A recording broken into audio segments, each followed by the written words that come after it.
Oi, gente, sejam todos muito bem-vindos a mais uma edição do nosso podcast Backstage Visionário, edição especial. Estamos no mês da mulher e nada mais importante do que a gente falar sobre mulheres marcantes, mulheres que têm histórias de vida surpreendentes para inspirar, né, umas às outras, para nós nos inspirarmos em histórias assim e inspirar umas às outras também. E eu estou recebendo aqui nessa edição especial do mês da mulher, podcast Backstage Visionário, ela que é cirurgiã geral. Ela tem uma pós-graduação em medicina estética, é muito bonita, é uma pessoa, além da beleza física, é uma pessoa também com uma história de vida incrível. E hoje a gente vai conhecer um pouco mais dela, doutora Raquel Mamedes, muito bem-vinda. Oi, Mari, tudo bem? É uma alegria ter Obrigada. você aqui com a gente. Obrigada pelo convite. É maravilhoso poder compartilhar aqui um pouquinho mais da minha vida e da minha experiência. Doutora Raquel tem essa carinha de jovem, mas tem uma bagagem muito grande, né, Raquel, assim, de formação mesmo. Eu queria que você começasse contando dessa parte profissional, até para as pessoas que não te conhecem ainda, para depois a gente passar um pouco mais para a sua vida pessoal. Como é que foi a formação? Tá, vamos lá. Eu fiz faculdade de medicina aqui na UFG e depois, logo que eu formei, eu prestei residência de cirurgia geral, né? E fiz cirurgia geral aqui no Hospital das Clínicas de Goiás. Depois da minha formação de cirurgia geral, eu comecei a trabalhar como intensivista em UTI. E passei aí 7 longos anos na Caramba. UTI, né? Peguei toda a linha de frente de Covid e trabalhei intensamente. E depois, Mari, eu me despertei para a minha grande paixão, na verdade, porque eu sempre quis mexer com beleza na medicina. A priori, eu tinha vontade de fazer cirurgia plástica, mas no meio do caminho ali da residência de cirurgia geral eu desisti. Eu não queria mais ser Uhum. cirurgião plástica. E aí eu dei esse tempo, fui trabalhar na UTI até para Deus refrescar um pouco a minha cabeça, né? E veio a oportunidade de fazer especialização em medicina estética e eu costumo brincar que na minha primeira aula eu me apaixonei completamente e sabia que aquilo era o que eu nasci para fazer para o resto da vida. E estou na medicina estética e está sendo muito gratificante. Uma mudança ali de trajeto, né? Por isso que é Isso. importante a gente se conhecer, a gente buscar dentro da gente realmente o que que é a nossa essência, o que que é o nosso sonho, né? E muitas pessoas vivem por anos sem conseguir fazer essa descoberta, às vezes em áreas que não gostam, né? É. Então, isso já é um privilégio, né? Você conseguir se dedicar realmente e entender que era aquilo que você queria fazer, né? Exatamente. E eu acho que isso é um ponto muito importante da nossa vida profissional, né? Quando a gente faz aquilo que ama, é muito prazeroso. Então, eu posso sair do consultório meia-noite que eu tô feliz, que eu tô alegre, e aquilo me dá realmente muito prazer, Uhum, né? Depois que eu terminei, na verdade, a pós-graduação de medicina estética, veio outras especializações, né? Aí foi uma uhum. coisa atrás da outra. Eu fiz especialização em preenchimento facial, eu fiz especialização em preenchimento glúteo, várias especializações, subcisão de celulite, enfim, várias coisas veio aí na bagagem também. Especialista em deixar a gente bonita, com autoestima elevada, Lógico, a gente ama. é muito bom. Essa questão da Covid que você falou me desperta curiosidade, assim, eu imagino que para nós, né, para a população em geral, já foi um pesadelo muito grande. Eu imagino que para os profissionais de saúde, ali na linha de frente, foi algo assim, sem precedentes, né? Foi. Queria até que você contasse um pouquinho. Mari, foi o seguinte, eu me lembro muito bem, assim, de quando a gente recebeu a notícia, né, do primeiro caso de Covid, inclusive em Brasília, né? Porque toda a minha trajetória aí na UTI foi em Brasília, não em Goiânia. Quando a gente recebeu a notícia do primeiro caso e que a gente realmente ia enfrentar tudo aquilo ali que a gente estava vendo no mundo, me bateu um baque muito grande, eu vou falar para você, tá? Insegurança, medo de adoecer, medo de contaminar minha família, medo de morrer, lógico, Uhum, tá? Medo de ficar como os pacientes ali que a gente via, né, nos noticiários, tá? E a nossa insegurança frente à doença, a gente não sabia muito bem como que ia tratar aquilo ali, como que ia ser as medidas de segurança aceitáveis, tá? Então, foi muito difícil, Mari. Eu entrei em uma uma questão pessoal, psicológica, né, um debate psicológico muito grande. E, ao mesmo tempo, eu não poderia abandonar minha profissão, Uhum. não poderia abandonar a UTI naquele momento, de forma alguma. E você chegava em casa com medo de passar para o seu marido, para Isso, sua mãe, ficou sem ver isso. seus pais? No início, eu falei que eu não ia ver meus pais, eu falei que eu ia alugar um apartamento em Goiânia, não ia ficar com meu marido, mas não deu certo, Mari, Hum. entendeu? Meu marido, a primeira vez que eu cheguei em casa, ele falou assim: vem cá, mulher, vem cá, que você não vai ficar longe de mim, não, não tem isso não, se você Tem pegar essa jeito doença, não. eu vou pegar junto. Então, assim, nossa família é muito junta, né. Uhum, muito unida. E da minha mãe também foi a mesma coisa, assim, a primeira oportunidade que eu tive de ir para a fazenda, de ver meus pais, enfim, eu fui. E graças a Deus eu nunca me contaminei, nunca peguei a doença. E nos 2 primeiros anos aí de covid, a minha família também não se contaminou, né, nem Uhum. meus pais, nem meus irmãos, mas foi realmente um período muito difícil, né, Mari. Você, ver famílias inteiras morrendo é muito difícil. Notícias somente pelo telefone.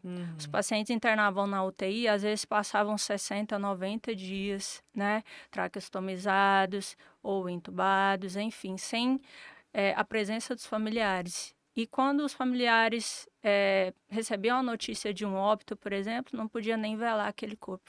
Foi um momento extremamente difícil e de aprendizado também pessoal. Uhum. Eu imagino que uma bagagem muito grande, né, assim, Sim, eu fico arrepiada, assim, de lembrar, né, e é como eu falei, para os profissionais de saúde, eu acho que foi algo, assim, muito pior do que para nós, foi né. muito pior. Tem alguma coisa, assim, que ficou bem gravada algum dia, alguma cena que ficou marcada, assim, na sua memória, que você falou assim: "Nossa, depois disso eu sou outra pessoa, eu tô passando a ver a vida de forma diferente"? Mari, eu acho que não teve um momento específico, mas vários momentos, porque cada paciente tinha uma história, sabe? Cada paciente que a gente conseguiu salvar a vida ou que a gente não conseguiu salvar a vida, tinha uma história ali, né? A gente apegava com os familiares, com as notícias. Tem alguns momentos muito marcantes. O início da pandemia, quando a gente tinha todo aquele medo, eu lembro-me que eu queria me paramentar inteira no hospital. Eu queria me proteger, né? E a maioria dos profissionais de saúde não sabiam nem com o que estava lidando. Não se paramentava. Eu tive que até enfrentar uma chefia de um hospital em Brasília por conta disso, porque eles não queriam que eu me paramentasse. Olha só que absurdo, né? E eu com medo. Então, esse primeiro momento, né, que eu tive que enfrentar, sim, alguns chefes ali por conta disso, foi um momento marcante. Depois que eles começaram a ver a intensidade da doença, eles mesmos já instituíram toda essa Uhum. paramentação e esse cuidado. Em relação aos pacientes, Mari, o início da pandemia foi algo completamente diferente depois de 1 ano, 2 anos. Então, por exemplo, alguns cuidados ali com o paciente, a gente não podia fazer certas medidas durante uma intubação, por exemplo, e a gente tinha poucos minutos para conseguir intubar um paciente. Isso trazia um risco de vida e de óbito muito grande para esses pacientes no início da pandemia. Isso me marcou bastante. Mas não podia fazer medidas por quê? Mari, no início, acreditava-se que quando a gente, por exemplo, ambusasse um paciente, que é o ato de colocar aquele balão assim e ficar Uhum. ambusando, espalhava vírus para todo o ar, né? Porque eram partículas invisíveis e podia contaminar equipes e às vezes pacientes também. E para entubar precisa fazer isso? Sim, para manter o oxigênio ali, tá? Então a gente induzir o paciente para intubação, quando a gente coloca medicações para induzir para intubação, o paciente ele para o processo respiratório, ele para de respirar, tá? Então você tem que entrar e vir com o tubo. Só que a gente tinha aí questão de o quê? De segundos, menos de 1 minuto para poder entubar esse paciente, porque já era um paciente que estava com a saturação baixa quando a gente ia entubar. Então ele não tinha reserva e a gente não podia ambusar. E nesse início de pandemia, isso foi muito dilacerante, assim, para nós médicos. porque aquela ansiedade e aquela correria de tudo, e às vezes paciente com via aérea é difícil, Mariana. Tinha quanto tempo para entubar? A gente tinha menos de minutos para entubar, né? Dependia da saturação que o paciente mantinha ali. E medidas salvatórias, por algumas vezes eu tive que ambusar esse paciente e correr risco de ser contaminado, assim. Porque senão Ou, ele morria. senão ele ia morrer. Ou entrar numa tracostomia de urgência, fazer uma tracostomia de urgência, que é aquela via aérea aqui no pescoço, porque não conseguia entubar, às vezes era uma via aérea difícil, não dava tempo de algum anestesista chegar para entubar, enfim. Foi uma correria muito louca. E depois veio a questão da intensidade dessa doença no pulmão, coisa que a gente nunca tinha visto na história da medicina. Uma fibrose pulmonar gigantesca que a gente nunca tinha visto na vida. Dentro de 2, 3 semanas, o paciente entrava em uma fibrose pulmonar intensa, Mari, e não conseguia mais saturar. O paciente ia a óbito com ventilador, fornecendo 100% de oxigênio, mas o pulmão não conseguia absorver aquele oxigênio. Aqueles brancos que apareciam no raio-x. Isso, aquele vidro fosco. Então, aquilo ali deixava a gente num estado de saber que realmente a gente não conseguia fazer nada por aquele paciente. E a gente nunca teve uma doença dessa. E muitas pessoas saudáveis também, sem Muitas nenhum pessoas histórico de saudáveis. doença. Muitas pessoas saudáveis, né? Então, essa primeira fase teve vários momentos muito marcantes, assim, que eu jamais vou esquecer na minha vida. E outro momento também que eu acho fundamental em todo o processo da pandemia foi o convívio com os familiares no sentido das visitas por telefone. Era muito emocionante. Várias vezes eu chorei, Mari, por dar uma notícia ruim ou por ouvir uma história ali daqueles familiares, né? Eu lembro, familiares me falavam assim, doutora, eu tô com meu pai internado no hospital tal, eu tô com meu irmão que acabou de falecer e minha mãe tá aí com você. Nossa. E aquilo acabava comigo. E às vezes a mãe estava muito grave, né? E eu me via assim, na vida daquela pessoa, não conseguia me imaginar. É muito difícil. Então essas coisas são muito marcantes, Mari. E com certeza são transformadoras para qualquer carreira, né? Assim, Com você certeza. hoje atua na medicina estética, mas com certeza essa bagagem que você trouxe de 7 anos de 7 anos UTI, praticamente. né? Isso te transformou numa outra profissional. Sim, Diferente se você estivesse começando agora na medicina estética, né? Eu com queria até que você certeza. falasse dessa bagagem, assim, todo esse conhecimento ali que você adquiriu de profissão e de vida mesmo, né? De aprendizado que você trouxe para a sua carreira hoje. Hoje, Mari, assim, eu passei por muita coisa ali na UTI, né? Além da residência de cirurgia geral, mas passei por muitas experiências na UTI. Isso eu acredito sim que me qualifica enquanto uma profissional que dá conta de fazer um procedimento invasivo, né? Que dá conta de socorrer alguma intercorrência que aconteça, né? Eu tenho total mão, vamos dizer assim, para manejar, né, uma infecção, uma intercorrência, qualquer coisa que aconteça, porque eu já tive essa bagagem, eu sei o que fazer, né? E a bagagem de vida também, né, Mari? Eu sei que a medicina estética, ela não tem muita influência, assim, no paciente muito grave. São coisas bem diferentes. Mas se eu tenho qualquer tipo de intercorrência, eu já tive uma bagagem muito grande profissional para poder tratar isso, Tá né? preparada. Preparado, exatamente. E hoje eu acredito que assim, na UTI você e todos os profissionais estavam ali, instrumentos, né? Da medicina, da ciência e de Deus também na vida das pessoas. E hoje eu pelo menos vejo assim, continua sendo esse instrumento, mas para levar alegria, para levar autoestima para Sim. levar coisas diferentes, né, para as Uhum. mulheres. E é uma experiência hoje totalmente diferente, porque você atende ali no consultório todo tipo de mulher. Muitas vezes a mulher está com uma questão psicológica, emocional, e às vezes quer fazer um procedimento que não precisa, ou às vezes está olhando uma coisa e tem que olhar outra. Uhum. Então, assim, como é que você lida com isso também hoje no consultório?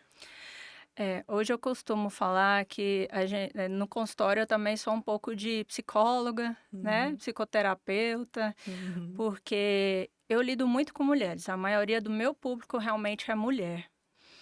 E as mulheres, nessa questão estética, Mari, elas têm, às vezes, muito baixa autoestima. Às vezes, sonhos a ser realizados, sabe? Às vezes, traços psicológicos desde a infância ali, tá? Uma coisa que eu vejo muito, né, que é muito notória, é muito diferente, é a questão do bumbum para a questão da face. Eu vejo muito mais pacientes com baixa autoestima por conta de um bumbum Com flácido, com celulite. celulite, sem volume ou com alguma deformidade desde a infância, do que pacientes com baixa autoestima por conta da face. É Uhum, impressionante como o bumbum afeta tanta brasileira assim. é E todos verdade, os dias eu lido com histórias assim. é Todos os verdade. dias, Mari, todos Eu os mesma, eu dias. sou paciente da doutora Raquel e eu tratei primeiro o bumbum. Foi. Depois a gente foi fazer procedimento no rosto, Na né? face, exatamente. E assim, pacientes que às vezes não têm uma relação sexual com o marido, né? Não tem relação sexual de luz acesa, não mostra o seu corpo. Eu tenho pacientes, Mari, que já me falaram que nunca vestiu um biquíni na vida e nunca foi Caramba, para a praia. Nunca caramba, vestiu uma roupa apertada para ir para uma academia, por exemplo, nunca vestiu uma roupa apertada, né, para sair. Que o marido, caramba. por exemplo, não vê, nunca viu ela de luz acesa e fala assim: doutora, me salva, pelo amor de Deus. Eu preciso renascer. Eu preciso ser uma mulher de verdade, sabe? E isso tem muito. Se sentir mulher, se sentir mais confiante, né? Isso. E tem tratamentos, igual o tratamento da celulite. Não adianta. O pessoal fala, é futilidade, é só ir pra academia, é só não sei o quê. Não sai. Não sai. Eu falo por mim, não sai. Aquela Não sai. celulite grau 3 e 4, eu até aprendi. Isso. Aquela celulite profunda, que independente do movimento que você faça, o buraco tá ali, ela não sai. Não sai. Se você não for lá e tirar, fazer a subcisão e tirar aquela celulite, não tem tratamento tecnológico, não tem dieta, não tem atividade física, não tem nada que tire aquela celulite. E assim, eu acho que cuidar da autoestima, cuidar da sua imagem, é o que vai te trazer confiança para você galgar alguma coisa profissional, para você ter um bom relacionamento sexual, social, né? Assim, as Exatamente. pessoas infelizmente têm esse preconceito, ah, é futilidade. Eu acho que é autocuidado, cuidar da sua Isso, imagem, né? exatamente. Se a gente se cuida e a gente se ama, a gente consegue cuidar do próximo e amar o próximo. Isso é um reflexo, Mari. É, Quando a gente tá triste, quando a gente tá infeliz, a gente quer descarregar no outro toda a nossa infelicidade, toda a nossa raiva. Se a gente tá com raiva de, sei lá, nossa, eu tô muito feia hoje, uhum. Nada tá bom, nada tá bom. nada Isso é um funciona. reflexo. Então, se a gente se ama, se a gente se acha feliz, se a gente se acha bonita, se a gente está feliz, tudo tá mil amores, vamos Tudo dizer assim, flui, tudo né? flui. É. E eu acho importante, assim, nesse mês da mulher, a gente falar sobre isso, né? Porque quantas mulheres vão aí se negligenciando por causa dos filhos, por causa da família, por causa dos compromissos e tal. E, assim, com certeza você deve ter no consultório muitas mulheres, assim, que às vezes Sim, foi lá e tirou uma celulite e preencheu o bumbum e deixou o bumbum mais bonito e aquilo foi um pontapé para ela começar a se cuidar mais em outras áreas, né? sim, com certeza. Eu tenho muitos depoimentos de pacientes que me falam que depois, principalmente, né, de um preenchimento glúteo, tratamento de flacidez, celulite, enfim, relacionamento com o marido mudou da água para o vinho. Que o marido ama mais ela, sente mais ciúme até, né, de roupa, de biquíni, essas coisas. Que ela se sente mais mulher, que ela se sente mais empoderada. É nítido, assim. Ela mudou até a autoconfiança no trabalho, nas relações interpessoais. Isso Isso é um divisor de águas, realmente a gente vê Uhum. muito isso no Muito, né? consultório, muito. E aí, aproveitando que a gente entrou nesse assunto do bumbum, né? É, doutora Raquel é uma artista, gente, porque assim, ela esculpe realmente, né? Com cuidado ali, de artista mesmo, né? É, já que a gente entrou na questão do bumbum, eu queria até que você explicasse sobre os procedimentos, porque tem muitas dúvidas em relação a preenchimento, o que é definitivo, o que não é, a Uhum, polêmica do PMMA, que muitas pessoas acham que é um produto proibido, que é um produto que faz mal. uhum. Vamos lá, então. Nós temos vários procedimentos hoje para o bumbum, tá? Cada um deles tem uma indicação precisa. Temos o preenchimento glúteo, temos o tratamento de flacidez e temos o tratamento de celulite e também a depressão trochanteriana. Todos esses. Eu costumo dizer que o conjunto desses procedimentos é uma harmonização corporal. Ou seja, é um conjunto de procedimentos que a gente faz para poder tornar um quadril e o bumbum mais bonito, tá? O preenchimento glúteo, ele pode ser indicado para aumentar volume, projetar mais aquela área da calcinha ali, né, que eu costumo dizer que é a calcinha enterrada, que dá muita Uhum. sensualidade, melhorar contornos, assimetrias, melhorar até flacidez também, tá? O preenchimento glúteo faz isso.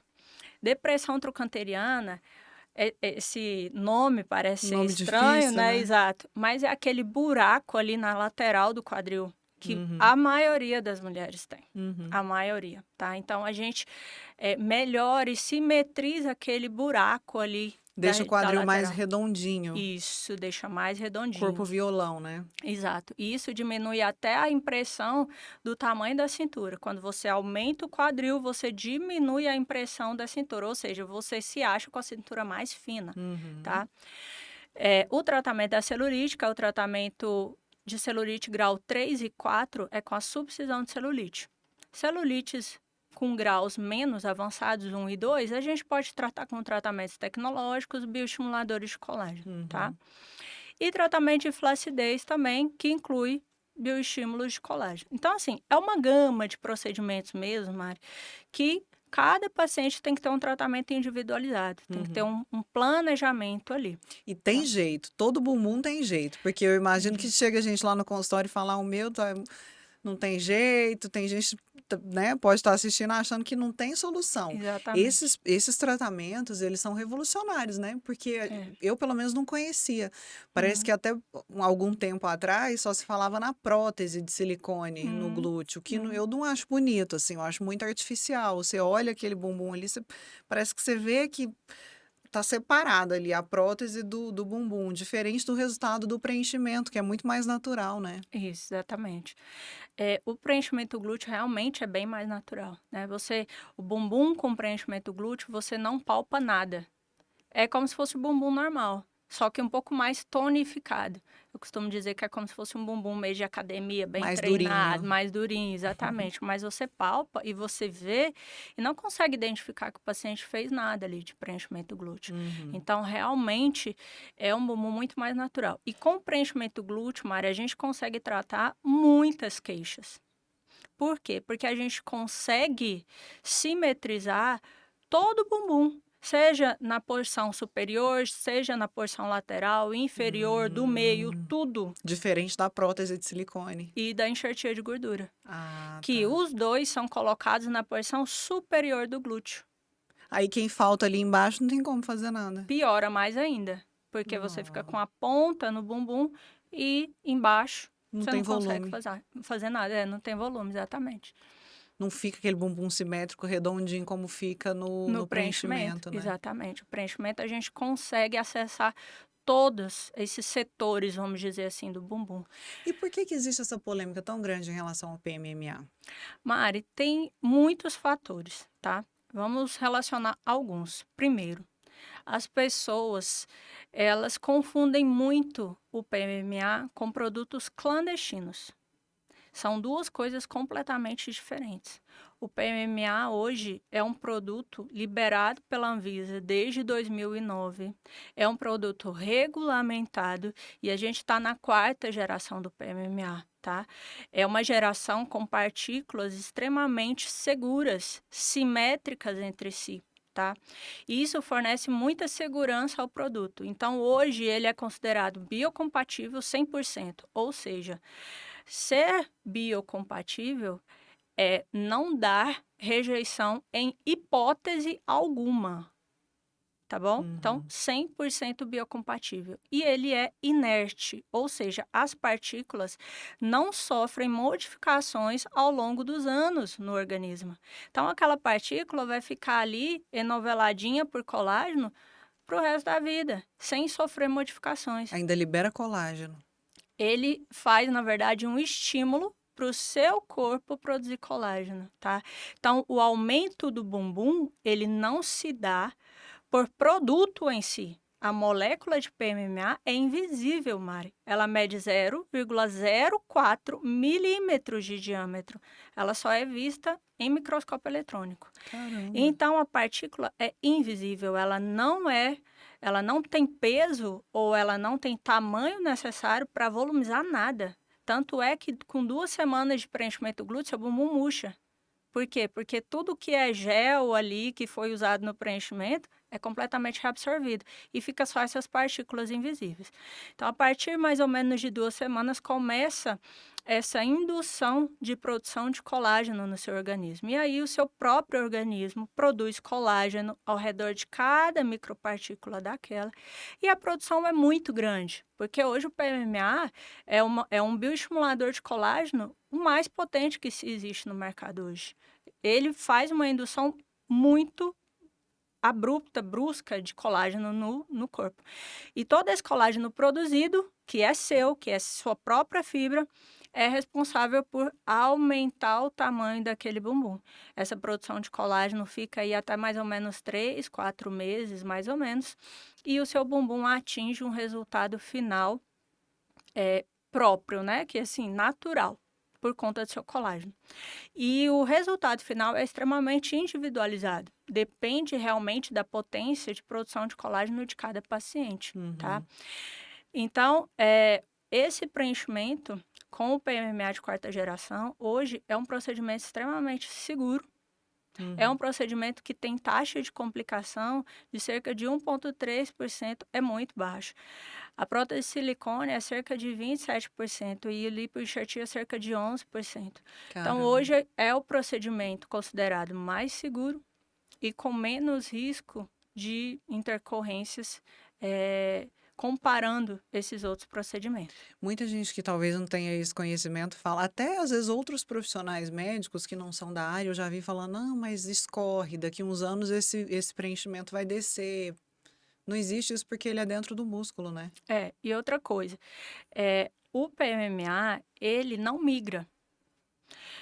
Entende, Mari, que essa molécula lá dentro do organismo, ela vai ser como se fosse enovelada, como se fosse encapsulada por colágeno do seu organismo. Então, ela vai ficar ali paradinha, quietinha na dela. Ela não consegue se movimentar, sair para outros lugares. O que migra é produto clandestino, hidrogel e silicone líquido, tá? Então, o hidrogel, que é como se fosse um gel mesmo, e o silicone, que é como se fosse óleo, são produtos mais oleosos e são colocados debaixo da pele. E esses produtos, eles volumizam só pela ação do produto. Eles não têm estímulo de colágeno nenhum no organismo. Então, é um produto que fica lá, enclausurado no seu organismo.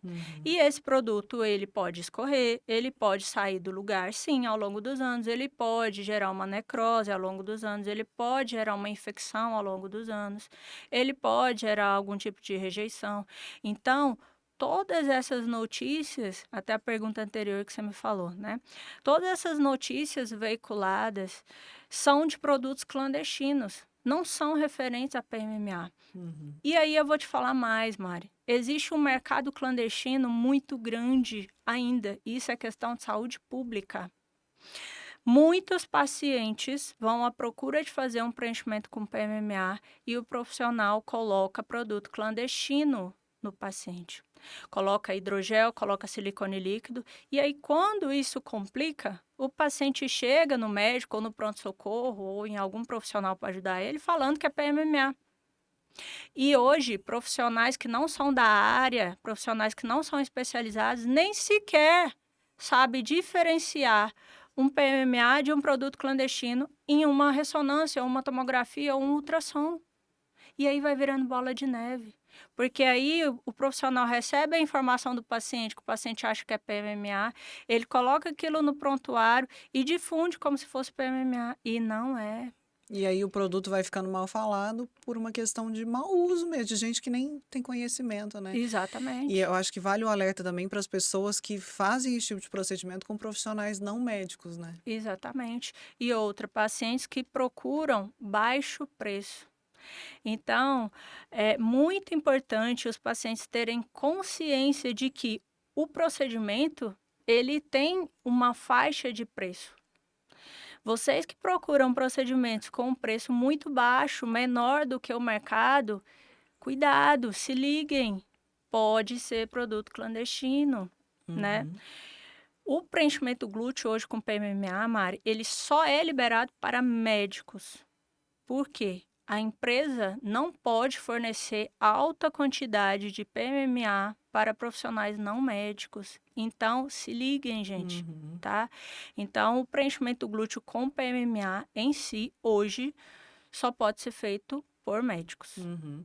E assim, é um procedimento que a pessoa não é como se fosse uma prótese, que a pessoa tem que se afastar, ela sai no mesmo dia, ela tem vida normal, né? Exatamente, né? Cada médico tem um protocolo de recuperação, vamos dizer assim, tá? O meu protocolo, Mari, não é um protocolo proibitivo para o paciente, tá? Você fez, você sabe. Uhum. Então, o paciente sai do procedimento, ele pode sentar na cadeira, ele pode sair dirigindo, ele pode sentar para comer, tá? Ele pode deitar tranquilamente. A única coisa que é proibitiva é realmente a atividade física, que tem que parar por 15 dias. Depois Uhum. disso, vida normal. Vida normal. E é o futuro, né? É o futuro. Vou te falar, é um procedimento muito seguro, com uma entrega de resultados fenomenal e que só está crescendo, né? Uhum. O próprio resultado fala por si, né? Eu acho que é legal também a gente pontuar, antes da gente sair dessa parte dos procedimentos, em relação à harmonização facial, né? Que é um termo que também vem sendo muito criticado por pessoas que exageram e tal. Eu queria que você explicasse isso, porque você faz usando uma técnica diferente. É. A técnica hoje que eu uso, que é a técnica de beleza funcional, passei um ano em Fellow, em São Paulo, né, aprimorando a técnica. É uma técnica realmente diferenciada. Ela foi criada pelo Dr. Matheus Arantes e é uma técnica que ela envolve todo um entendimento de psicologia e de personalidade do paciente, justamente para o paciente se enxergar naquela face, né? Justamente para o paciente não chegar para a gente e falar assim, doutora, não sou eu que estou nessa imagem aqui, não. Não Uhum. sou eu. Então, pelo contrário, a técnica quer que a gente externalize aquilo que tem aqui dentro. Porque diversas vezes um paciente, uma pessoa, não se sente capaz o suficiente de fazer alguma coisa, às vezes por conta da face. Às vezes porque ele não se enxerga empoderado o suficiente para ir lá e bater de frente e falar, não, é assim, assim, assim que tem que fazer. Ou ir atrás dos seus objetivos, entendeu? Uhum. Então, Mari, cada ponto da nossa face entrega uma como se fosse um reflexo instantâneo no cérebro de quem está olhando. Então, existem pontos na nossa face que gera mais empatia no telespectador, que gera mais sociabilidade em um ambiente, que gera mais sensualidade, que gera mais empoderamento. Então, tudo isso a gente tem que associar com a personalidade da pessoa. Não adianta eu colocar em um paciente, fazer uma harmonização facial numa paciente, por exemplo, que é psicóloga, que precisa de acolhimento no consultório dela, né, do paciente. Não adianta eu colocar pontos de empoderamento na face dessa mulher. Ela vai afastar, ela vai criar um distanciamento dos seus pacientes, entende? Ela precisa de acolher. E esses pontos de acolhimento estão aqui: Hum. olhos, malar, boca. A boca é uma região de sensualidade, mas também de acolhimento, sociabilização, tá? Uma boca mais volumosa, ela é mais sensual. Ela é mais sensual, ela é mais sensual, mas ela também é mais acolhedora, Mesmo? mesmo. Bocas muito finas gera um ar no paciente de mais austeridade. Muito sério. Sério, exatamente. Então, por exemplo, quando uma paciente tem um terço inferior, uma mandíbula e um queixo muito largo, amplo, eu preciso adocicar um pouco a face com lábios e com malar, entende? Então, Mari, não é simplesmente injetar, Uhum. tá? Não é simplesmente injetar. E É a entender. eu acho muito interessante essa questão que você fala, assim, às vezes a pessoa ela quer se sentir mais empoderada e ela tem personalidade para carregar aquilo, mas não encontra alguém que vai ter essa sensibilidade de trazer isso para o rosto dela, né. Isso, exatamente. É o que mais a gente vê. O que mais a gente vê são pacientes falando que não se sentiram bem depois de uma harmonização facial, né? Justamente porque faltou isso, faltou essa perspicácia, esse entendimento, tá? Então, um paciente não é igual ao outro, não adianta. Tem pacientes que querem sim ter um rosto mais empoderado, querem sim ter mais vigor, ter mais autoconfiança na vida. Então a gente precisa colocar traços assim nesse rosto para ele se sentir. E Uhum. também, Mari, a gente muda muito ao longo da vida. Uhum. Hoje, por exemplo, eu posso querer estar empoderada.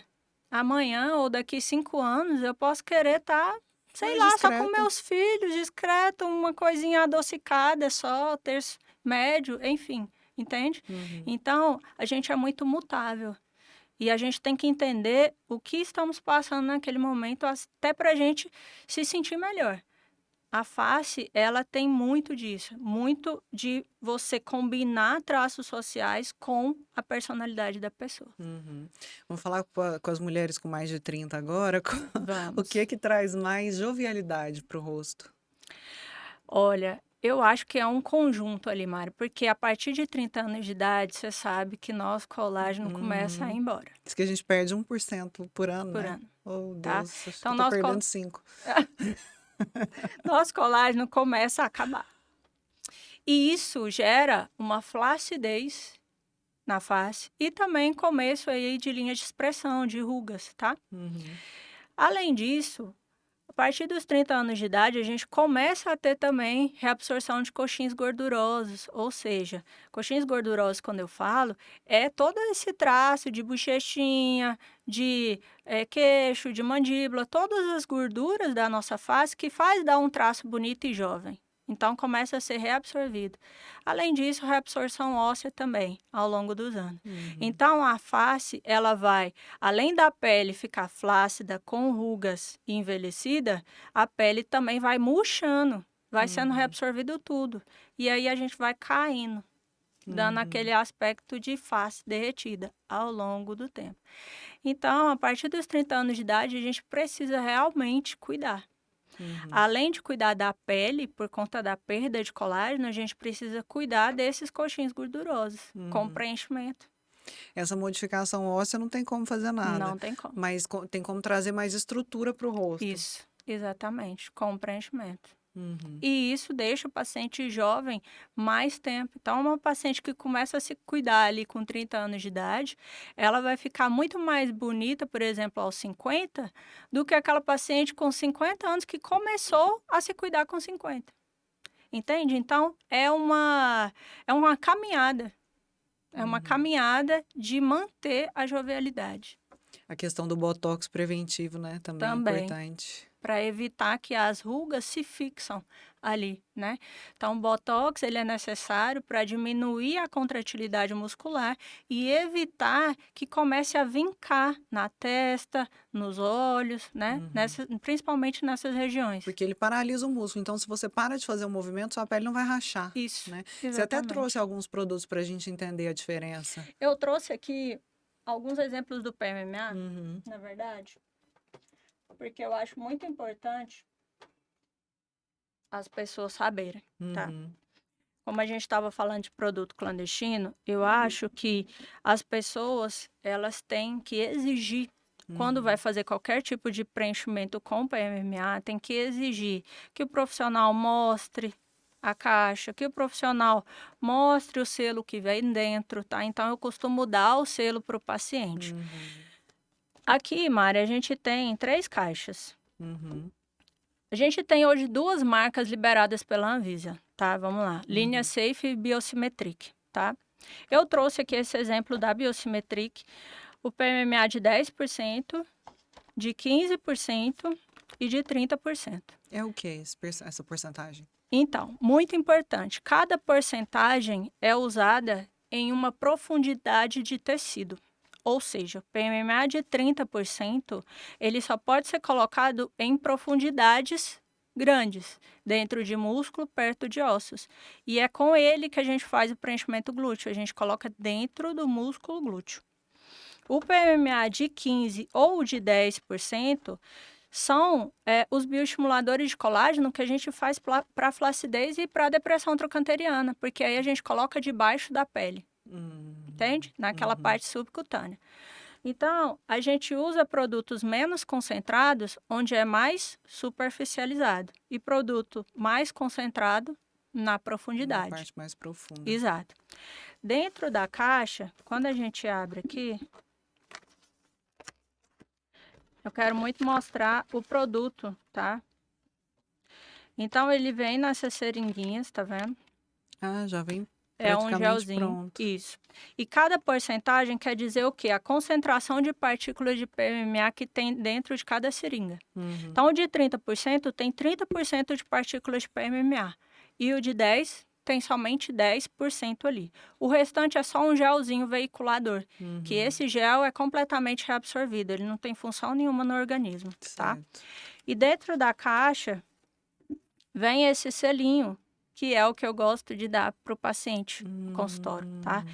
Esse selo tem lote, data de fabricação, data de validade, inscrição no Ministério da Saúde, que é a liberação da Anvisa, tá? Uhum. E além disso, o paciente tem certeza que fez um procedimento com produto liberado pela Anvisa, tá? Então eu Olha que gosto de deixar interessante. isso com o Que paciente. dica importante, né, para as pessoas. Exato, para evitar que sejam passadas para trás em Uhum. algum procedimento. E o que você falou do preço, eu acho que é fundamental, né? É, Desconfie de coisa barata, porque é, não é um procedimento barato. É um procedimento que é definitivo e que tem um custo, porque justamente é feito com um produto que é mais, que tem um custo maior, né? exatamente, Então, assim, você está colocando ali dentro de você uma coisa que é segura. E isso tem um exato, custo, obviamente. exato. É, agora eu queria passar para a parte, doutora Raquel Pessoa, Hum. esposa, Vamos lá. mulher, filha, né? Eu queria que você contasse um pouquinho, dos desafios que você passou até chegar aqui. Eu vejo que às vezes no Instagram você conta algumas coisas, da sua origem, da sua família. Eu queria que você contasse um pouquinho de quem era a Raquel criança, do seu período de faculdade, dos desafios que você enfrentou. Vamos lá, Mari. Realmente no meu Instagram eu contei um pouquinho, mas poucas pessoas me conhecem realmente pessoalmente, né?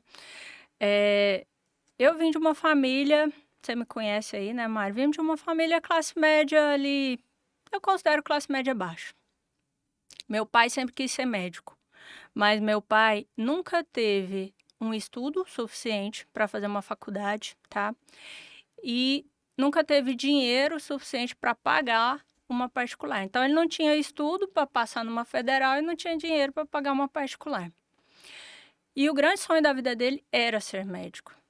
Então ele passou isso para os filhos desde pequeno. E lá em casa somos 3. Eu, menina, e mais 2 irmãos mais velhos. Meus 2 irmãos fizeram veterinária e eu fui ser médica. Eu Você sempre ficou com a missão. fiquei com a missão. Eu sempre fui muito apegada com meu pai, desde criança. E eu achava que, assim, o que ele falava para mim era o melhor para mim. Afinal, ele era meu pai e ele tinha vivido muito mais do que eu. Então eu pensava desse jeito quando eu era pequena. Se meu pai tá falando para eu ser médica, é porque vai ser o melhor para mim. Mas eu costumo dizer que a medicina veio na minha vida não só pelo meu pai. Acho que meu pai foi o pontapé. De todas as profissões de faculdade, eu acho que eu não seria outra pessoa, porque eu realmente sinto que a medicina era para mim. Então, desde pequena eu fui muito estudiosa, né? Sempre ali Uhum. tirando as notas boas, enfim, e foquei na medicina, né? Fiz faculdade, passei na faculdade federal, porque lá em casa também não adiantava falar que ia fazer De jeito particular, nenhum. não. Não tinha como. Eu nem prestei faculdade particular, né? Uhum. Tô passando numa faculdade federal, fiz a faculdade e depois aí entrei para cirurgia geral de cara, né? É lógico que nesse meio tempo muita coisa aconteceu. O que é muito difícil, um parênteses aqui, você já entrar na residência, uma residência super difícil, né? É bem difícil. Residência hoje é muito difícil, né, Mari? Uhum. Tem que estudar bastante. Aí. E ao longo aí da faculdade tiveram muitas coisas, né? Quem me segue no Instagram sabe que eu já publiquei que eu sou a primeira médica da família. Na minha família não tem nenhum médico, nem irmão, nem tio, nem avô, nem parentes próximos, nenhum. Ou seja, não tinha ninguém para ajudar, Não, assim, né? tinha ninguém para ajudar. Quando eu formei, eu comecei a trabalhar. Foi assim, ó. Eu formei, tirei meu CRM. No outro dia eu já tinha plantão para dar. Eu já tinha pegado plantão antes de pegar o meu CRM. Tipo assim, já estava. Eu já tinha pegado aquele plantão ali, né? Já tinha feito a escolha daquele plantão. Fui na Secretaria de Saúde de Goiânia, fui lá e falei assim: ó, meu CRM sai tal dia, eu quero dar plantão tal dia. E eu tinha que trabalhar, Mari. Não tinha outra opção. Durante o final da faculdade de medicina, a gente teve uma crise financeira muito grande lá em casa. Para eu formar, né, hoje, porque meu atual marido, na época era meu namorado, me ajudou, né? Meu pai me ajudou um pouquinho. E eu fiz algumas dívidas ali para quando eu formasse, pegasse dinheiro e pagasse, entendeu? Por exemplo, meu álbum de formatura. Eu dava Uhum. cheque, nem sabia se eu ia ganhar para poder pagar, mas foi assim. E eu sempre quis trabalhar, eu sempre fui em busca das minhas coisas. Eu não tive ninguém que me colocasse em algum lugar. Nunca aconteceu isso. Eu não tinha médico parente, então eu comecei a dar plantão nos CAIS de Goiânia, assim que eu formei, durante a minha residência. Surgiu a oportunidade de um contrato lá em Brasília. Foi quando eu comecei a trabalhar em Brasília. Eu ia de carro, fazendo ainda residência de cirurgia geral. Eu ia de carro para Brasília, dava plantão, voltava para a residência de madrugada e assim ia. Era uma loucura. Às vezes 2, 3 vezes na semana. Caramba. Era. E depois eu passei em 2 concursos em Brasília e também atuava em hospitais particulares lá. Quando eu comecei nos hospitais particulares, eu fui sozinha. Eu levava o meu currículo, chegava no hospital, perguntava quem era o chefe da UTI, ia lá, me identificava, levava meu currículo, falava da minha experiência e até que as portas começaram a se abrir. Então eu sempre fui assim, eu ia, Batia na porta batia mesmo. na porta e ia.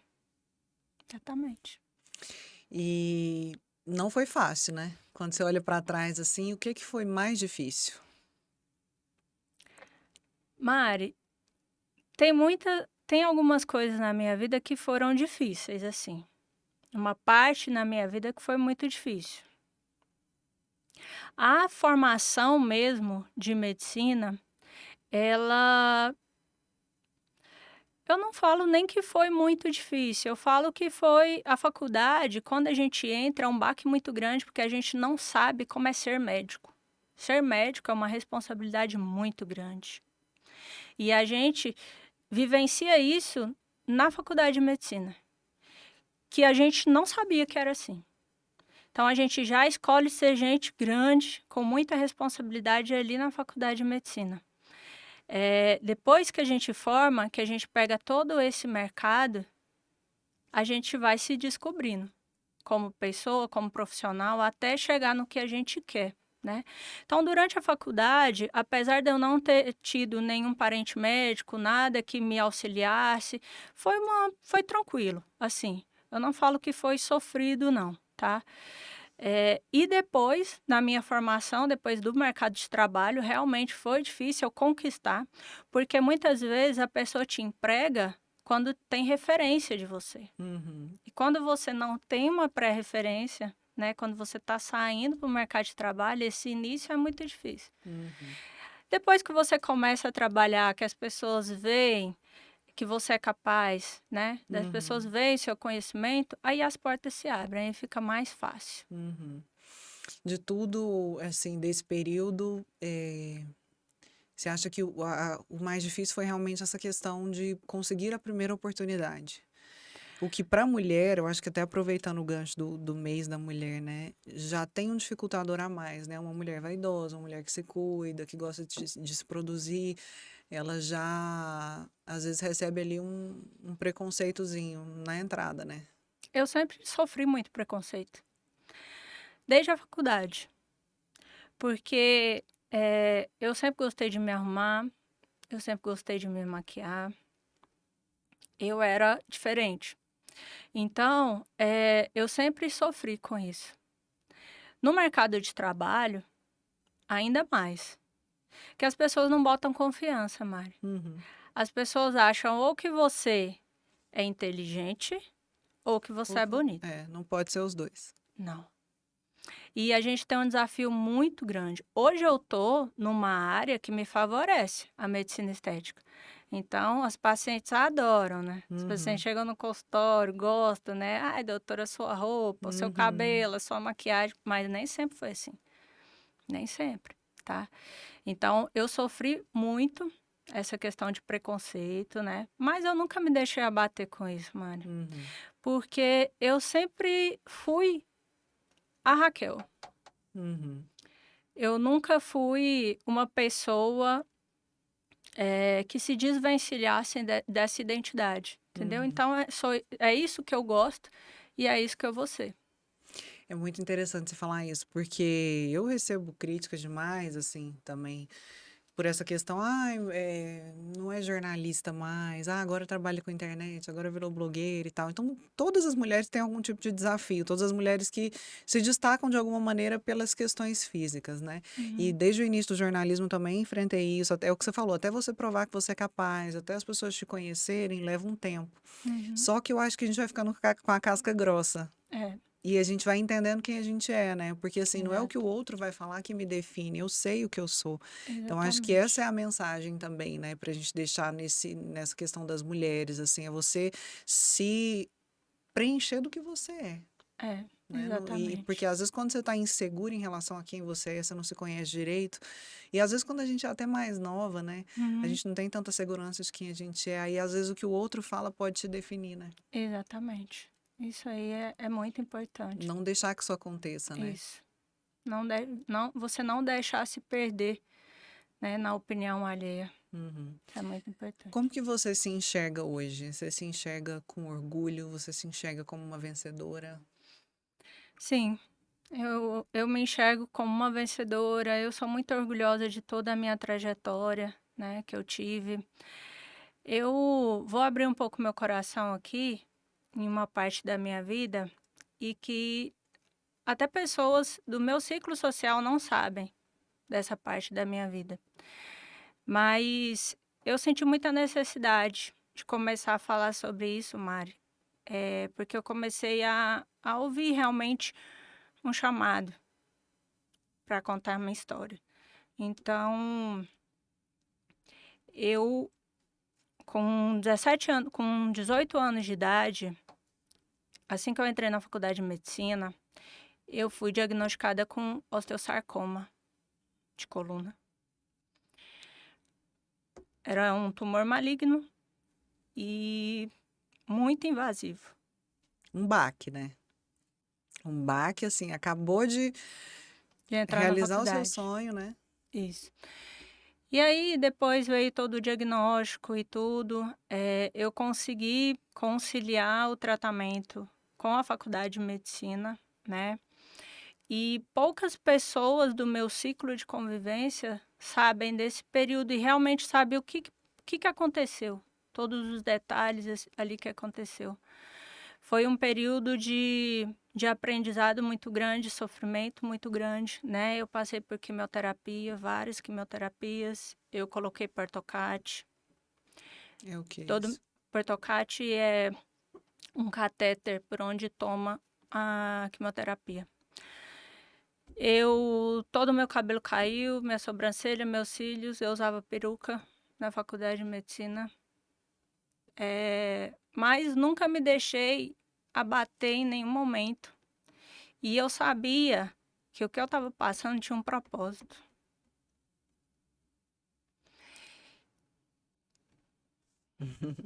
Eu acho que é legal você abrir isso, né? Porque é o que você falou. Às vezes as pessoas veem só a capa.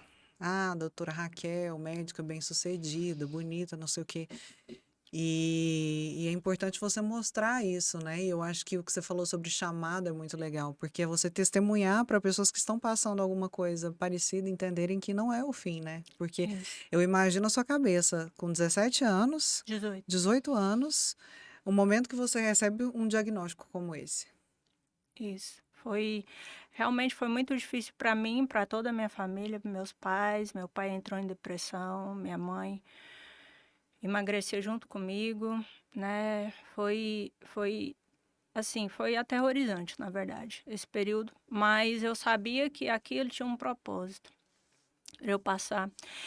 E só contando rapidamente, assim, Mari, a minha cura, para quem não sabe, eu passei por todo o tratamento, eu fiz várias sessões de quimioterapia. E quando chegou na fase de eu operar, o médico, né, o cirurgião, não quis me operar, porque falou assim: Raquel, você tá plena, você faz uma faculdade, você tá bem, você não tem mais nenhum tipo de dor, nem nada, eu não vou te operar. Para eu te operar e tirar toda a lesão que eu tenho que tirar, ou você morre ou você vai ficar em cadeira de rodas, você não tem outra opção. Por causa da posição. É na coluna cervical, a lesão. E aí, aquilo foi muito intenso para mim. E nesse período decisivo da minha vida, houve todo um rebuliço, vamos dizer assim. Eh, Levaram a minha lâmina para outros médicos, para outros especialistas, para poder ver se realmente era esse diagnóstico, se era osteosarcoma, né? Enfim. E veio um resultado de miosite ossificante. Miosite ossificante é como se fosse uma inflamação no músculo, onde o músculo começa a virar osso. É um diagnóstico diferencial de osteosarcoma. Ou seja, você tinha passado por muitas quimioterapias, estava decidindo se seria operado ou não, e aí Isso. a história mudou. A história mudou, tá? Muitas pessoas me perguntam: Raquel, você acha que foi um erro de diagnóstico, um erro médico, ou você acha que foi um milagre? Mari, cada pessoa tem o seu propósito. Uhum. E eu tinha que passar por aquilo. Deus me preparou ao longo da minha vida. E eu realmente senti esse chamado de falar sobre a minha história, porque eu sei que pode ter gente nesse momento, às vezes desamparada, que com falta de esperança na vida. E se eu conseguir falar da palavra de Deus para essa pessoa e conseguir trazer um pouco de confiança no Senhor, já vai ser suficiente para mim. Por que que você sentiu que foi uma cura, que foi um milagre? Porque eu vi Jesus Cristo. Teve um dia que eu estava na clínica, Mari, passando por um momento muito decisivo. Eu tive uma infecção generalizada, eu estava internada. E durante todo o meu tratamento, eu fui acompanhada por uma obreira da igreja. Ela chegou na minha casa e falou que tinha sido encaminhada por Deus para orar na minha comida, para orar nos meus remédios, para fazer oração na minha cabeça mesmo, porque Deus ia me curar. E aí, nesse dia lá na clínica, eu tive uma infecção generalizada, eu estava bem grave e eu não conseguia comer, eu só vomitava Eu sempre emagrecia cerca de 5, 6 quilos durante essa quimioterapia. E aí depois que eu passei mal, enfim, a enfermeira da clínica era evangélica e ela colocou alguns hinos para mim.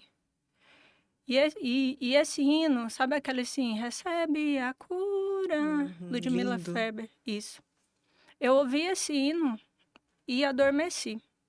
Eu fiz uma oração e falei para Deus, conversei muito seriamente com ele, falei, Senhor, já tem vários meses que eu tô passando por isso.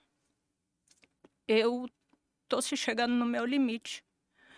E eu não sei o que o Senhor quer para minha vida. Eu não sei se o Senhor quer me levar agora. Eu não sei se o Senhor quer que eu sobreviva.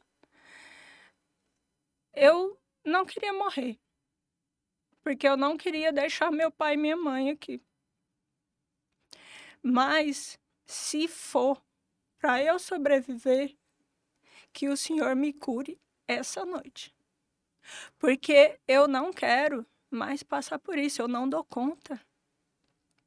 E aí, Mari, eu adormeci. E eu tive um sonho só. Eu sonhei com Jesus Cristo descendo assim, ó, do teto onde eu estava, né, do quarto. Eu estava na cama, ele descendo assim do teto, com uma vestimenta toda branca e iluminada ao redor dele. E ele desceu no pé da minha cama e falou assim para mim: minha filha, você não vai morrer. E eu estou te curando neste momento. E você vai acordar e você vai conseguir comer. Você não vai vomitar. E eu só tive esse sonho e Deus voltou de novo. Eu acordei, Mari, com uma fome que você não tem noção. Meu Deus. Eu falei para minha mãe, faz um misto quente e traz um copo de leite para mim que eu vou comer tudo. Ela não acreditou. O que aconteceu, Raquel? Eu contei para ela tudo que eu tinha sonhado, e ela começou a chorar e todo mundo começou a chorar. Eu Caramba. comi. Quando o meu médico passou lá no quarto, ele falou assim: o que aconteceu aqui essa noite? E eu contei tudo para ele. Ele me deu alta naquele dia. Depois disso, Mária, lógico, eu fiz outras quimioterapias, mas esse ponto da minha vida onde eu tive um encontro com Deus, eu tenho certeza que ali ele me curou. Então, se alguém pergunta para mim se foi um erro ou se foi uma cura, foi uma cura. Eu acredito nisso. E por isso que eu sinto que eu tenho que contar essa história, por mais que seja doído ainda, Uhum. mas é importante. Porque você guardou isso num lugar muito profundo, né? Você Muito. guardou assim, muito bem guardado. É. E pessoas da minha convivência de dentro de casa não sabem dessa história. Mas hoje eu estou abrindo meu coração porque eu realmente venho recebendo um chamado muito intenso. Eu já recebi vários chamados de Deus, de que era para eu contar a minha história, de que era para eu colocar isso para fora, E sabe? depois disso, assim, como é que a medicina tratou isso? Ah, Raquel, porque não tinha explicação. Não, não tinha explicação. Depois disso, Mari, que veio o diagnóstico de miosite ossificante, eu realmente abandonei tudo. Eu realmente abandonei todo o tratamento, eu não fiz mais nada. Nada, absolutamente nada. Eu não faço nem exame de controle. Caramba. E aí eu segui em frente. Aí meu cabelo começou a nascer, crescer de novo, eu coloquei meu aplique, enfim. E segui minha vida. E foi Foi assim. quanto tempo lutando? Era um câncer, né? Era. O diagnóstico de osteosarcoma é um câncer maligno e é muito agressivo, diga-se de passagem. A maioria dos pacientes já descobrem com metástase e passam pouco tempo, já ficam em cadeira de roda, porque é um câncer agressivo ali na coluna vertebral. Ele vai para dentro da coluna e comprime a medula, te deixando, né, paralítico. Bom, e foi mais ou menos, Mari, eu acredito que foi mais ou menos uns 6 a 8 meses de tratamento mesmo, não de diagnóstico até o final. Foi mais ou menos isso. E assim, quando você para, né, para lembrar do momento que você recebeu esse diagnóstico, para tudo que você passou, deve ter sido muito difícil, né? Muito difícil. Você estava com a sua mãe. Foi, a gente pegou a biópsia, o resultado da biópsia, e quando eu abri, que vi que era osteosarcoma, eu já estava na faculdade de medicina, eu sabia o que que era. Aí você olhou aquilo, Eu olhei aquilo e simplesmente falei, mãe, é um câncer maligno e é muito agressivo. E assim, minha mãe não quis acreditar, a gente logo entrou pro consultório, e aí quando o médico falou realmente isso, minha mãe desabou, minha mãe ajoelhou no chão e só chorava, orava.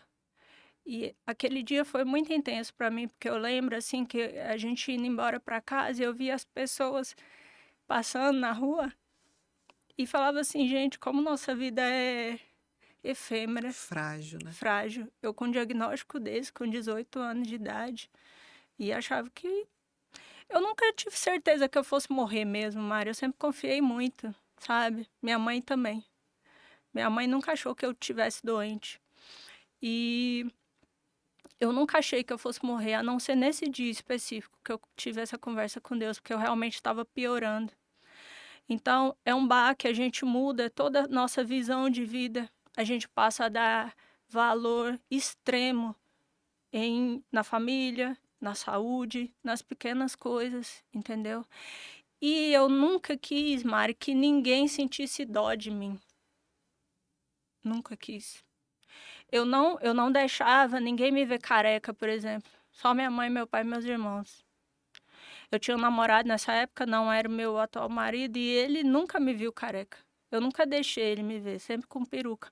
Porque eu não queria que as pessoas me olhassem com um olho fragilizado, com um olhar fragilizado. Porque eu não me sentia doente, tipo, uma mulher à beira da morte, vamos dizer assim. Entende? Eu tinha a minha vida, eu tinha a minha faculdade, eu tinha meus estudos, eu tinha tudo isso. E eu estava lutando para melhorar e para ser curada. Na época, lá na clínica, de todos os colegas que eu fiz ali, de todos os pacientes que eu fiz ali, eu fui a única que sobrevivi. Todos os outros colegas meus faleceram. Caramba, caramba. E tem quantos anos isso? Mari, tem Mais de 15. uns 7 anos, não, 15. Ah, não. Deixa eu ver que tá tão difícil É. assim. Não põe a gente Tem pra fazer conta. 17 anos, Mari. Tem 17 anos já. E eu acho importante, assim, até a gente finalizar com essa mensagem, né? Uma coisa um diagnóstico que te pegou de surpresa, que você não imaginava nunca, que você começou a sentir uma dor, né? Uma dor no pescoço. Uma dor que eu não conseguia movimentar o meu pescoço. Eu fiquei paralisada completamente. E aí você recebe um diagnóstico desse, um período de luta muito grande para você e para sua família, e de repente você é curada, né? Aos olhos da medicina não tem explicação e aos olhos de muita gente não tem explicação, mas você sabe o que Sim, aconteceu, né? com certeza. E tudo que a gente tem que passar aqui, Mari, a gente vai passar, não tem como. Deus tem um propósito para cada um de nós. Cada um. E eu tive que passar por isso, por algum motivo. Eu ainda. Eu antes não entendia, mas hoje eu entendo, porque Deus tem falado muito comigo, né? Ele me preparou, ele me cuidou, ele me protegeu durante todo o tratamento. E o meu exemplo, a minha história de vida, ela pode servir para inúmeras outras pessoas que estão passando pelo mesmo processo, pela mesma dificuldade, ou por alguma indagação do poder de Deus, alguma coisa do tipo. E eu sempre peço, Mário, para Deus reger a minha vida. Deus sempre está comigo. A todo momento eu sempre peço para Ele abençoar os meus procedimentos. Pacientes que já fizeram procedimentos comigo sabem que eu coloco um hino durante o procedimento. Antes de me preparar, eu estou ali pedindo a Deus para abençoar aquele procedimento, para dar tudo certo. Peço a Deus para colocar pessoas no meu consultório que seja da vontade dEle. Que eu possa realizar um sonho para aquela pessoa, né? Que eu possa ser instrumento dele E eu sei que tudo que eu passei tem uma justificativa. Eu sempre peço para Ele me guiar, para me fazer instrumento, entende? Porque sem Ele eu não sou nada, sem Ele eu não estaria aqui hoje. Você é prova viva de um milagre, né? Então, E assim, eu ouvindo a sua história, né, eu tenho pena, assim, das pessoas que não acreditam, porque é o que você falou, não tem explicação se você for não, olhar pela ciência. sim, realmente, não tem explicação. Na época, realmente, todos os médicos ficaram boquiabertos, assim. Ninguém entendia, né? E eu abandonei o tratamento completamente, nunca mais senti nada Um ato de fé, de fé. realmente. Eu falei para minha mãe, falei, mãe, eu nunca mais coloco uma gota de quimioterapia no meu sangue, eu não vou fazer mais nada, eu tô curada. E os médicos tentavam te convencer do contrário? Tentava. Mas aí, depois que veio esse diagnóstico de Harvard, foi em Harvard que minha lâmina chegou aí. Aí cessou. Aí realmente eles falaram, não, realmente é miosite ossificante, não vamos fazer mais nada. Porque até então, quando era só diagnósticos aqui do Brasil, de São Paulo, minha lâmina foi para lá, eles ainda indagavam, ainda queria continuar. E eu falei, não vou fazer mais nada. E foi assim que terminou, vamos dizer, o meu E tratamento. você não teve Né? medo hora nenhuma de Não, abandonar o tratamento? não tive medo. Nunca tive medo, Mari. Porque assim, aquele momento que você estava com uma infecção generalizada, né, era um momento que poderia ter sido o fim, aos olhos da Sim, medicina, né? sim. Eu senti que ali foi realmente um final de linha para mim. Por isso Porque que você eu estava tive sem essa comer. conversa. Eu estava sem comer, eu estava fragilizada, eu estava com infecção generalizada, eu estava internada e eu não tinha mais força para nada, para nada. E foi onde Deus interviu, né? Tem a intervenção no momento chave da nossa vida. Ele deixa a gente passar por muita coisa para poder mostrar o poder que ele tem e o milagre que ele faz na vida de cada um. Você é um milagre, né? É. É um milagre. Com certeza, eu sou uma obra de um milagre. Eu vejo a minha vida assim. E depois de ter passado por tudo isso, o que que você espera da vida? Como eu te falei, Mari, eu quero que cada vez mais Deus me use no propósito dele. Eu não quero a medicina só por medicina. E eu tenho buscado cada vez mais isso nele, nas minhas orações, nos meus pedidos. Eu quero que ele me faça instrumento mesmo, né? Que coloque pessoas que precisam daquela cura, que precisam daquela autoestima e que não seja só meramente uma estética, né? Vamos dizer assim, ah, entre aspas, uma futileza. Não é isso. Eu quero que ele tenha propósito na minha profissão. E quero também que ele esteja comigo em todo esse caminhar, porque eu tenho muitos sonhos ainda, Mari. Muitos sonhos. Eu quero galgar muita coisa ainda e quero que ele esteja comigo em todo o trajeto. E tudo que venha seja da vontade dele. É só isso que eu quero para minha vida. Eu não quero nada que não seja contra a vontade dele. Tudo que eu quero que a minha vida seja alinhada com o propósito dele. Porque eu me sinto muito mais leve, feliz e eu sinto que eu nasci para isso, sabe? Sabe quando você sente que Deus te tocou desde o princípio? Então é para isso que a gente tem que ser. As pessoas que Deus toca não pode se desvencilhar do caminho dele. Sabe por quê, Mari? Não dá certo. A gente não flui, a gente não vai para frente. Então é isso que eu quero. Eu quero que ele sempre me ilumine no melhor caminho que ele tem para mim. O que que eu falo depois disso, gente? Obrigada por compartilhar a sua Obrigada, história com amada. a gente, por inspirar, né, tantas vidas assim, que você possa cada vez mais falar sobre isso e contar mesmo, né, desse milagre para as pessoas, porque eu tenho certeza que isso vai impactar muitas vidas, né? Eu sei que esse é um capítulo da sua vida, que é uma vida muito bonita, né? Uma mulher jovem, mas com uma bagagem já tão legal assim. E eu acho que não tinha uma pessoa melhor pra gente conversar nesse mês da mulher do que você, assim. Me orgulha muito poder saber da sua história e estar aqui contando para as outras pessoas tudo isso, viu? Que Deus te abençoe cada vez mais. Obrigada, amiga, obrigada. Eu quero que realmente seja uma inspiração, né, para cada mulher que esteja vendo. A gente tem que ser tudo, né, nessa vida. Uhum. E eu quero que cada vez as mulheres tenham mais força, né, mais autoestima nelas, mais fé naquele lá de cima. Porque eu acho que toda essa bagagem, todas essas características nos torna muito mais fortes, né, para poder superar tudo. Eu vejo o exemplo da minha mãe durante esse tratamento, quanto ela foi forte, quanto ela se manteve forte. E que cada um de nós sejamos assim, né, fortes para aguentar tudo, todas as adversidades da vida. Ela é a mulher, a grande mulher que te inspira, né? Nossa, minha mãe. A mãe é meu tesouro, meu pai é meu tesouro, sem eles eu não sou nada.